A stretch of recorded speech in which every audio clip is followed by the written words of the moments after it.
ಏಯ್ ಕಣ್ಕಾಣಲ್ವೇನೋ? ಕಾಣ್ತಾ ಇತ್ತಣ್ಣ. ಮತ್ತೆ ಇನ್ನೇನ್ ನೋಡ್ಕೊ ಹೋಗ್ತಿದ್ಯಾ?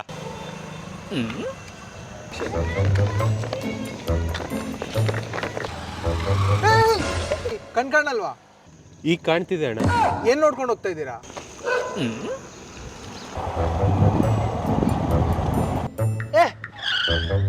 ಎಲ್ಲಿಗೆ ಹೋಗ್ತಾ ಇದ್ದಾರೆ 3 ಜನ? ಫ್ರೀಡಮ್ ಯೂತ್ ರಿಟ್ರೀಟ್ಗೆ. ಎಲ್ಲಿಗೆ? ಫ್ರೀಡಮ್ ಯೂತ್ ರಿಟ್ರೀಟ್ಗೆ. ಫ್ರೀಡಮ್ ಯೂತ್ ರಿಟ್ರೀಟ್ ಎಲ್ಲಿ? Divine call centre Mulki. ಯಾವಾಗ? ಅಕ್ಟೋಬರ್ 24ರಿಂದ 26ರವರೆಗೆ. ಹೌದಾ?